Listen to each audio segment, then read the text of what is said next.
이 아침에도 예수님의 은혜와 사랑이 넘치기를 축복합니다. 하나님의 말씀 베드로전서 4장 11절 말씀 같이 읽겠습니다. 만일 누가 말하려면 하나님의 말씀을 하는 것 같이 하고 누가 봉사하려면 하나님이 공급하시는 힘으로 하는 것 같이 하라. 이는 범사에 예수 그리스도로 말미암아 하나님이 영광을 받으시게 하려 함이니 그에게 영광과 권능이 세세에 무궁하도록 있느니라. 아멘. 한 주도 예수님께서 주시는 공급함으로 궁핍하고 가난한 인생이 아니라 풍성하고 부유한 인생 살아가는 저 여러분 되시기를 축복합니다. 오늘 본문에 보면 너희들이 봉사할 때에 내 공급이 아니라 하나님의 공급함으로 하라고 말하고 있습니다. 하나님께서 공급하시는 것 같이 하라. 봉사하는데 하나님의 힘으로 하라는 겁니다.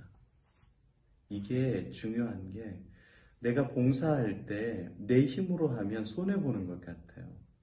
그런데 하나님의 힘으로 하면 손해보는 것이 아니라 이익되는 인생으로 바꿔주십니다.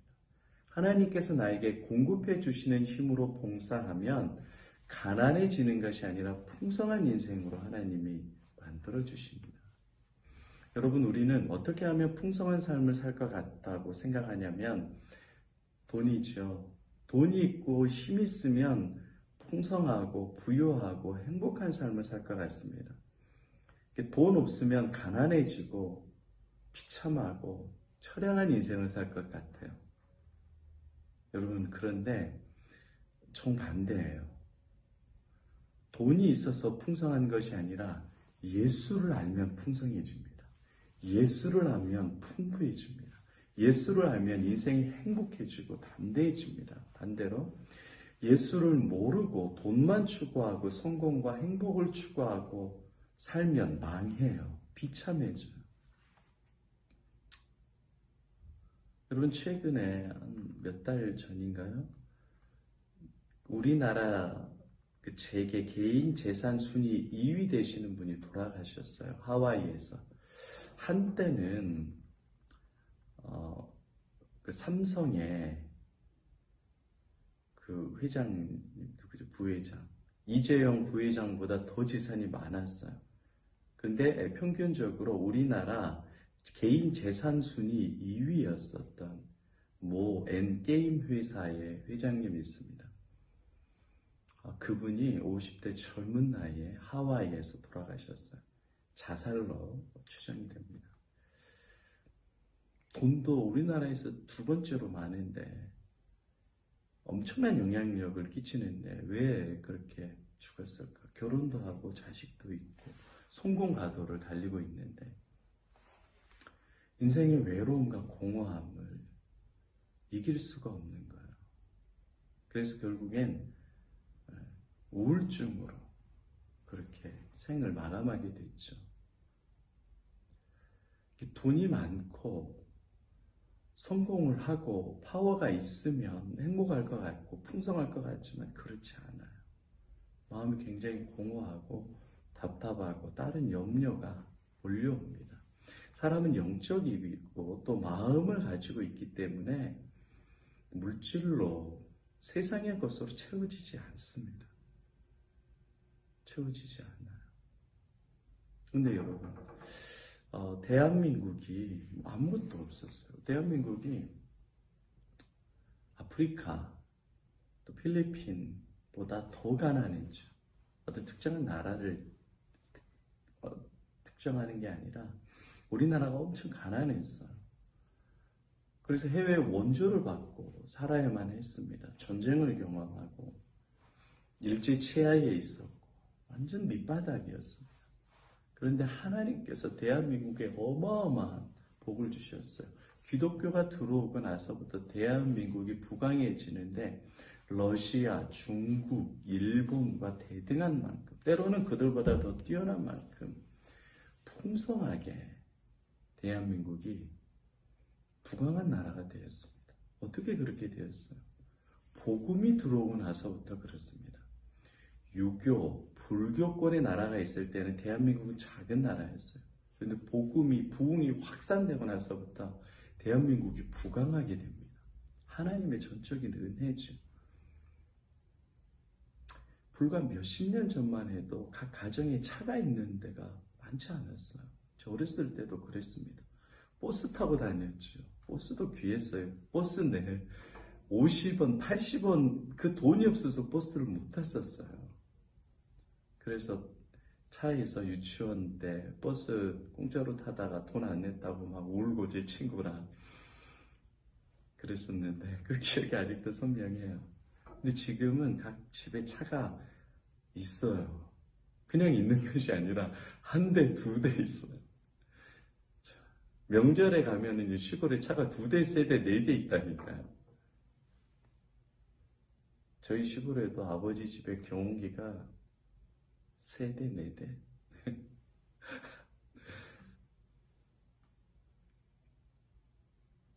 여러분,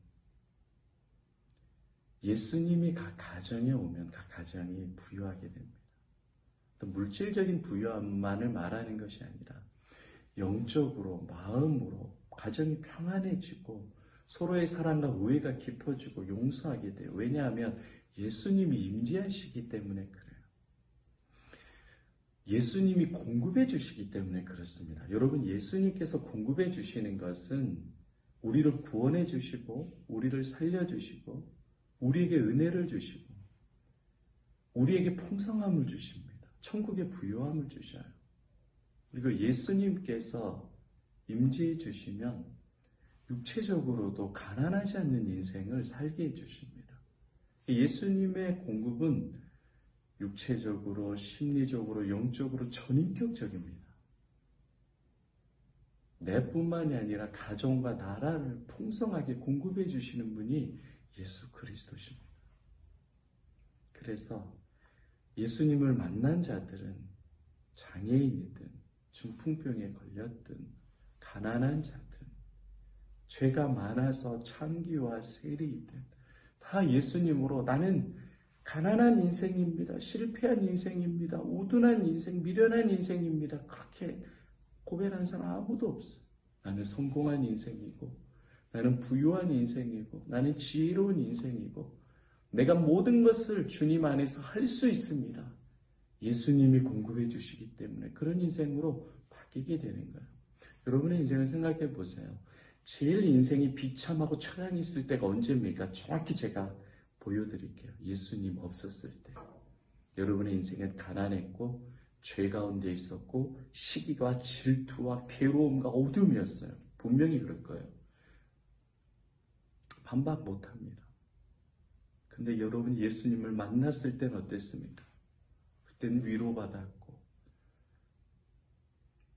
그때는 자유했고 그때는 기뻤고 행복했습니다.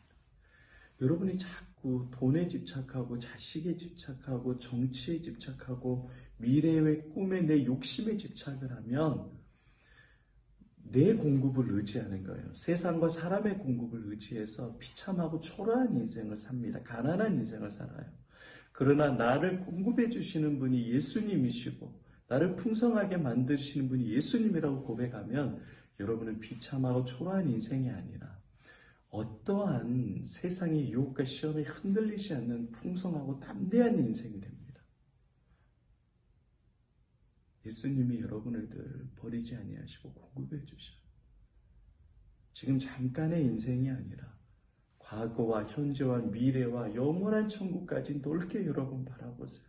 그리고 지금 잠깐 빚에 눌렸다고 괴로워하지 마시고 절망하지 마시고 사람 때문에 섭섭하다고 문제 때문에 괴로워하지 마시고 예수님이 그걸 아시고 더 많이 깊게 여러분을 사랑해 주시고 공급해 주십니다. 그 예수님으로 기뻐하시기를 바랍니다. 오늘 기도할 때 이렇게 기도하셔요. 예수님이 나를 공급해 주십니다. 지금까지, 지금도 앞으로도 예수님이 공급해 주십니다. 내 자녀를 공급해 주시고 대한민국도 공급해 주십니다. 나의 필요를 아시고 공급해 주시는 예수님을 깊게 알기를 원합니다. 나도 그렇게 공급하는 인생 살기 원합니다. 공급해 주시는 예수님을 알고 믿게 해달라고 깊게 기도하시기를 바랍니다. 오늘도 예수님의 은혜가 넘칩니다. 할렐루야. 아멘.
놀라우신 하나님, 놀라우신 하나님, 주님의 그 모든 것이 내 삶을 가득 채우네. 내 모든 갈증과 필요 주 사랑으로 만족시키니 부족함 없네.